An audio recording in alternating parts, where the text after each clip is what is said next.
কি হয় কি কয়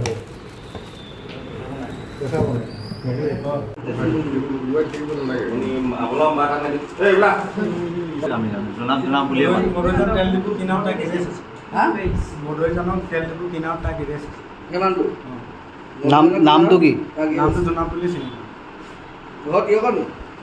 মদৈজনৰ তিয়কত এনেকৈ মদৈজনৰ দোকান আছে তিয়কত ঘৰ মদৈজনৰ কিনাৰত এই তেল ডিপু কিনাৰত বাইকৰ দোকান আছে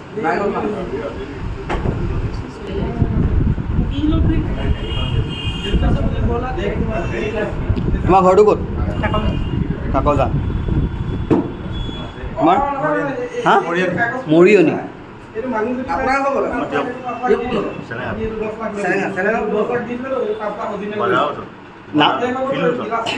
নামটো কি বলিন নিউ আপোনাৰ নামটো হা ৰাজু হুছেইন তোমাৰ নামটো হা সিদ্দিক ৰহমান ঘটনাটো আমি আজি ডিব্ৰুগড়ত বহুদিনৰ আগত মানে এনেকুৱাকৈ আপোনাৰ খবৰ পাইছিলোঁ যে নকলি যেনেকৈ সোণৰ ব্যৱসায়ী অসমত ৰমৰমীয়া বেপাৰ চলি আছিলে লখিমপুৰত, তেনেকৈ আমাৰ ডিব্ৰুগড় মানে অসমতো চলি আছে। ডিব্ৰুগড়, শিৱসাগৰ, গোলাঘাট মানে শদিয়া বা ধুবুৰীলৈকে চলি আছে। আৰু এই মানুহকেইজনে কি কৰে, নকলি মানে পইচা আনে আপোনাৰ 10 লাখ টকা, কিছুমান অৰিজিনেল পইচাটো তেখেতলোকে 5 লাখ টকা দি পিনে, আৰু নকলি পইচাটো তেখেতলোকে নকলি পইচাটো আপোনাৰ 10 লাখ টকা দি দিয়ে।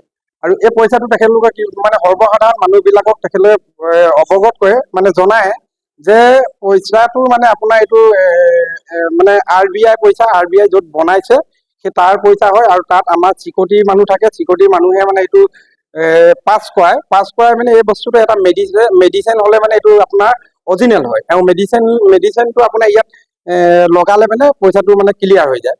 আৰু তেখেতলোকে আপোনাৰ চাওঁ বুলি ক'লে 10,000 বা 20,000 বা 50,000 টকালৈকে তেখেতলোকে সেইটো বস্তুটো মানে এটা তেখেতলোকে আপোনাৰ সেই মেডিচিনটো দি মানে ৰং মাৰি আনি তেখেতলোকে পইচাটো মানে আপোনাৰ মানুহক মানে এইটো অৰিজিনেল পইচা বুলি দেখাই দিয়ে।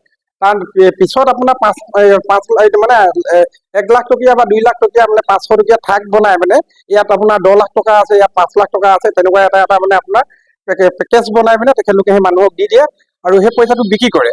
আৰু বিক্ৰী কৰি পিনে বস্তুটো ইমানেই ধুনীয়াকৈ পেকিং কৰি মানে মানুহে খুলিবলৈ সময় নহয়, আৰু তেখেতলোকে মানে ঘৰত গৈহে খুলিবগৈ পাৰে।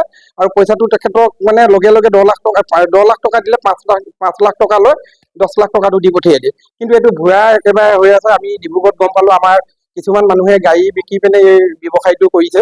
ব্যৱসায় মানে পইচাটোৰ কাৰণে কিছুমানৰ লোক থাকে, ভাল অফিচাৰ মানুহ ইয়াত আছে। আমি অফিচাৰ তেনেকুৱা মানুহৰ পৰা আমি কৃষক মুক্তি সংগ্ৰাম সমিতি, আমাৰ ডিব্ৰুগড় মই নগৰ সমিতি হয় সভাপতি, আৰু আমাৰ কৃষক মুক্তি সংগ্ৰাম সমিতি আৰু অসম জাতীয়তাবাদী যুৱ ছাত্ৰ পৰিষদে আমি খবৰটো পাই পিনে তেখেতলোকক খবৰ কৰিছিলোঁ যে আমাকো পইচা লাগে। তেনেকুৱাকৈ কোৱা স্বত্বত তেখেতলোকে ক'লে যে আমি মৰিয়নি হয়, মৰিয়নিৰ পৰা আমি ইয়াত যাব নোৱাৰোঁ।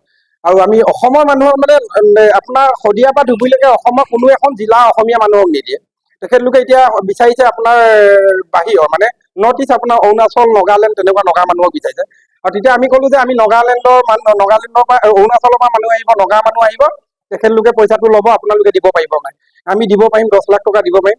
তেনেকৈ ক'লে আমি তেখেতলোকক ডিব্ৰুগড়লৈ মাতিছিলোঁ, ডিব্ৰুগড়লৈ নাহিলে।